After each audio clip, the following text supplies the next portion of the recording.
Hello, everybody. So today we're going to continue our conversation on chemical kinetics by bringing up one of our favorite topics, thermodynamics. So what we're going to be doing today is trying to focus in on what kinetics of simple reactions look like from more of a thermodynamics perspective. So we're going to go ahead and focus in on a simple case where I have a unimolecular reactant and a unimolecular product, and I want to try and go from A to B or B to A. So it turns out that we can actually predict the rate constant for this reaction based on our energetic barrier. So essentially, in order to go from reactants to products, there's going to be some sort of energetic barrier stopping, say, uh, bond breaking or bond forming. Usually, this is going to be an electrostatic barrier of some kind or another. So we thus call this an electronic energy of activation. So we have to be able to overcome this electronic energy barrier in order to go from our reactants to products. And the height of this barrier is going to be one of the controlling features on our rate constant. And in fact, it turns out that it's possible to predict our rate constant from the activation barrier. And again, the form that we use should be fairly familiar, as this is the general form we find with Boltzmann. And so one way to look at it is that the probability that we are going to pass from reactants to products is going to be dependent upon, again, our the probability that we can get to this height of the barrier, and again, divided by a temperature factor. The higher the temperature, the more energy I'm going to have to pass over this barrier. And so this equational form is called the Arrhenius equation. And so again, it's more or less just a special case of our Boltzmann form, with again, focus here on the electronic energy and what's called the Arrhenius parameter.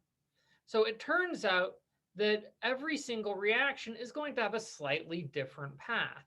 And so you can imagine this Arrhenius parameter is going to be highly dependent upon, say, the shape of this barrier. It often will be, say, uh, a much larger, leading to much larger rates if I have a thinner barrier, which is going to be easier to get up. The lower the slope, the more time I have to try and spend climbing up, and thus an effective higher barrier. There's also important contributions in essentially the other dimensions of the reaction coordinate. Do I have to follow one single small pathway through this mountain pass, or is there multiple different ways to get from reactants to products? All of this can highly influence the Arrhenius parameter, and thus it turns out that the Arrhenius parameter is going to have to be experimentally determined for every given interaction. So it's not like there is a one size fits all parameter, which can be slightly inconvenient.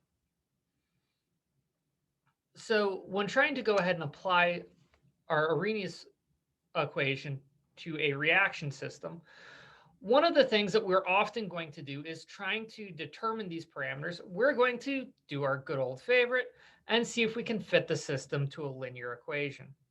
So the classic form of the linear equation we're going to do is essentially just taking the natural log of both sides, and we can fit it to natural log of the rate constant equals natural log of the Arrhenius parameter minus activation energy over RT. So I can essentially obtain my two variables, in this case, the Arrhenius parameter and the activation energy, by plotting the natural log of the rate constant versus inverse temperature. And again, please note again that every reaction is going to have a unique set of variables. So you're going to need to do this to examine the rate of reaction for any given reaction of interest. But again, the general idea, by plotting 1 over t versus ln of k, I should be able to pop out my activation barrier.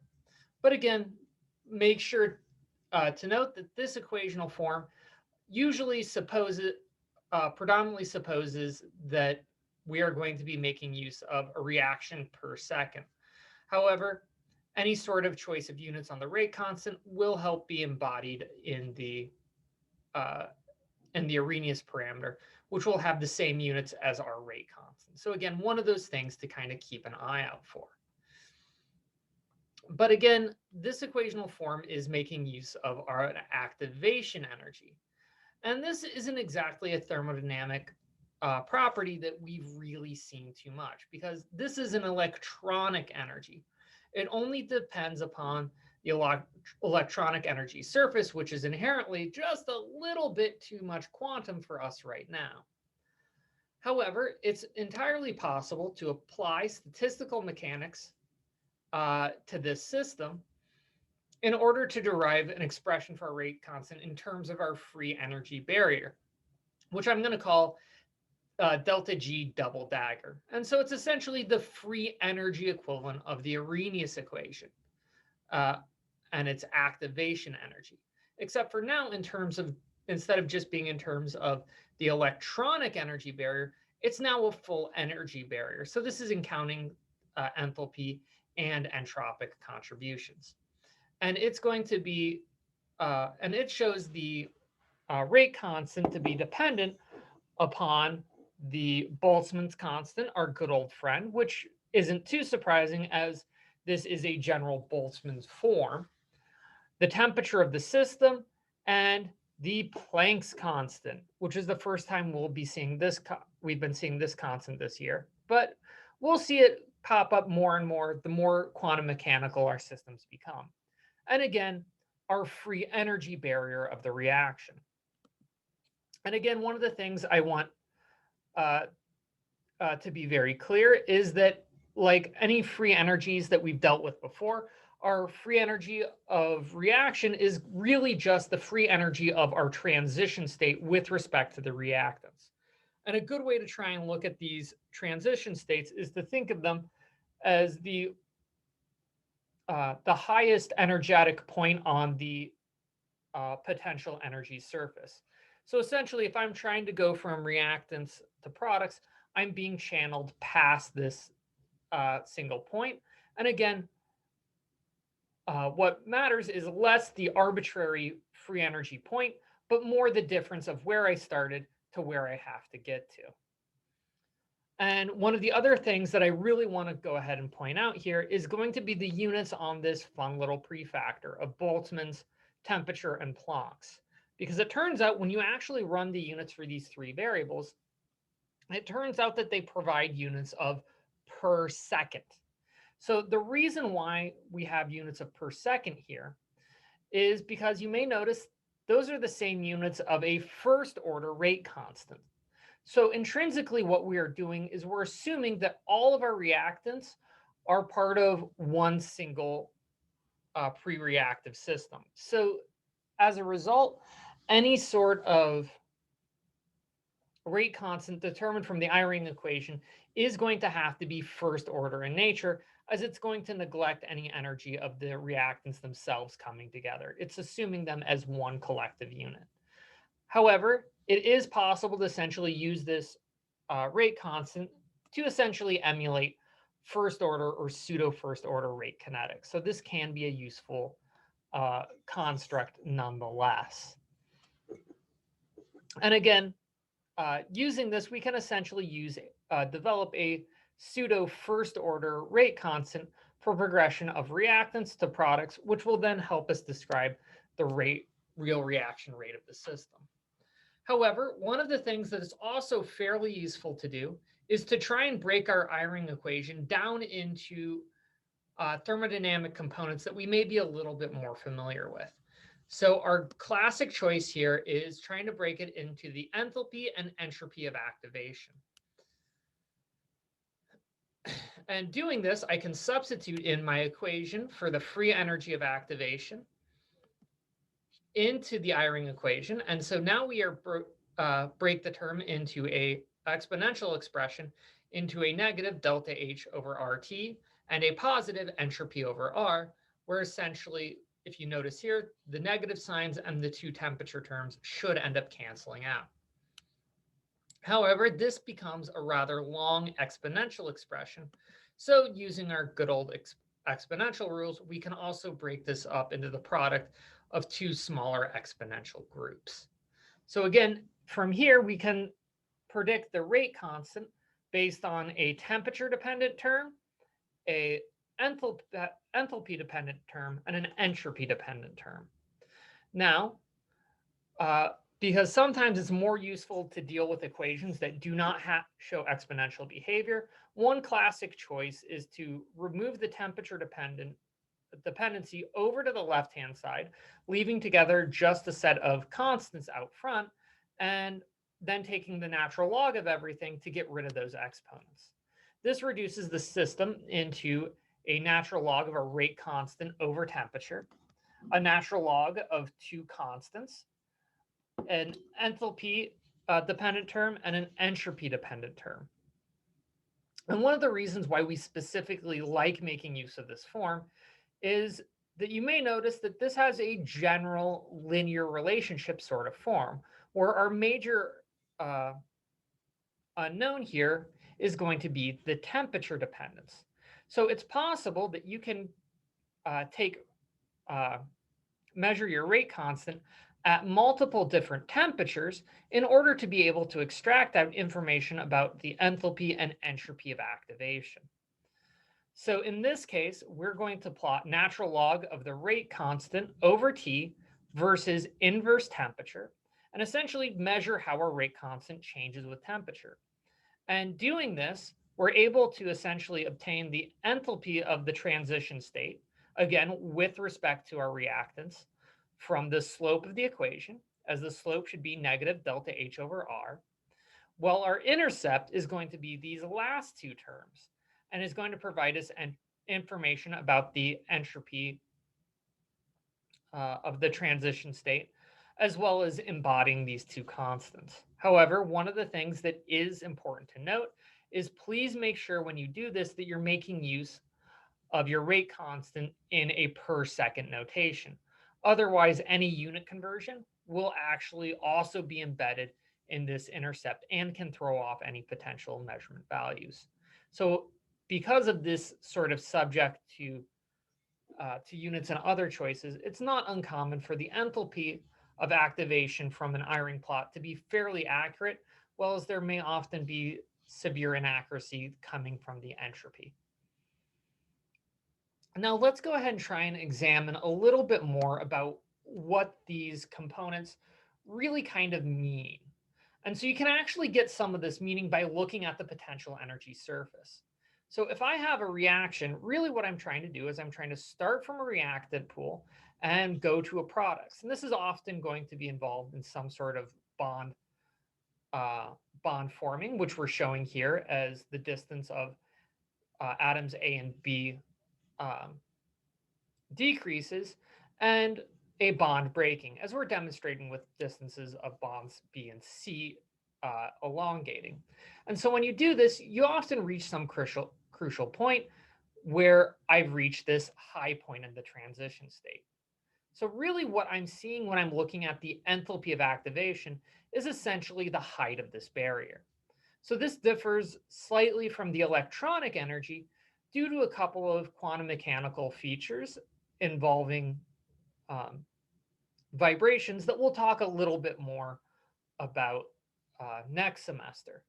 However, one of the other important components is that the difficulty to pass this barrier is also going to be highly dependent on whether I have to stick strictly to this lowest energy path, or are there enough energy states tightly enough packed that I can say sneak a little bit to the side, cut a corner.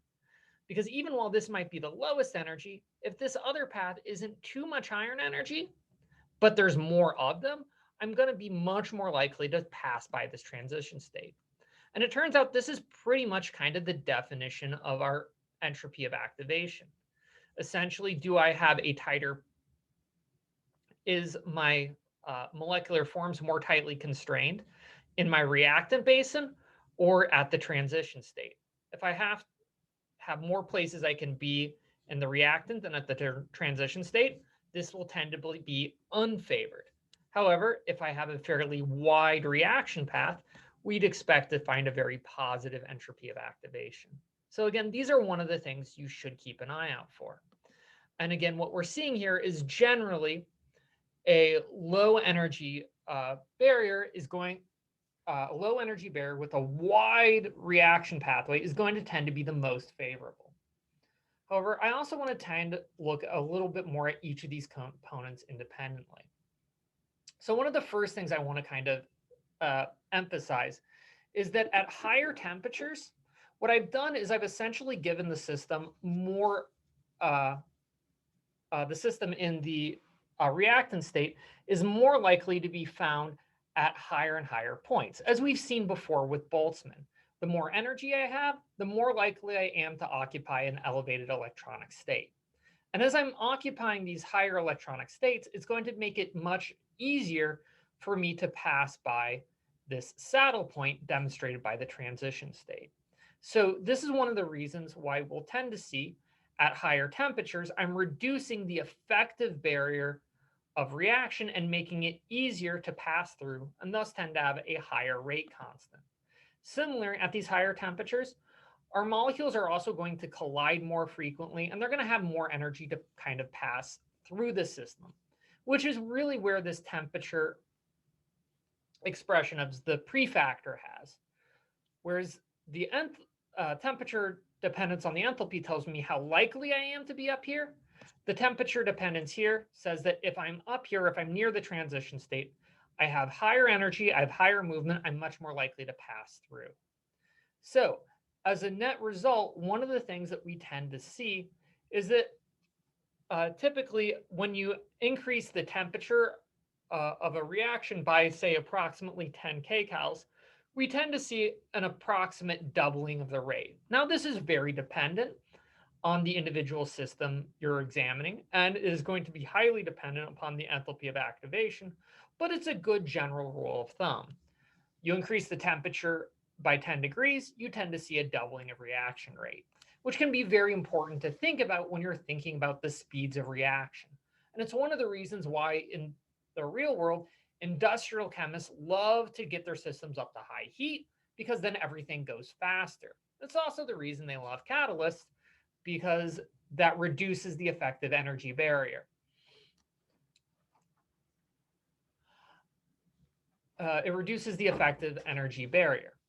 However, it's also one of the reasons why biological systems love to also operate at high temperatures. Why, say, warm-blooded animals are so favored, because at higher temperatures, all of our metabolic activity goes so much faster.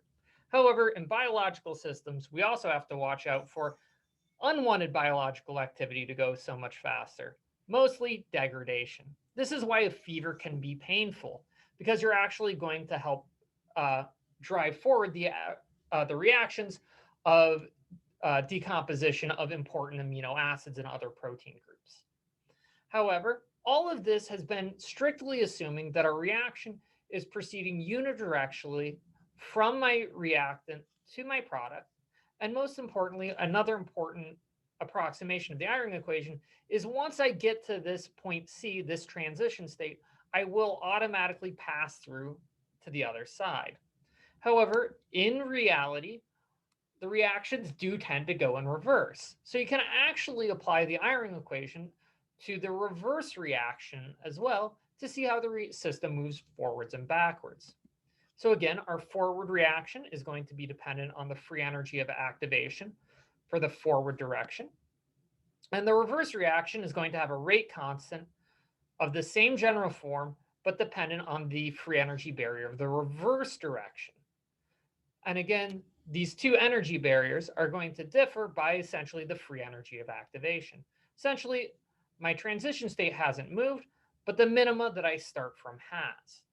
So what we can do is try and use this to determine our equilibrium constant with the same equation we derived last time, where our rate constant for the forward direction divided by the reverse direction is going to essentially give me my equilibrium constant. Well, we can go ahead and plug in our two rate constants of forward and back and reverse directions, and then essentially just take the ratio of these two forms.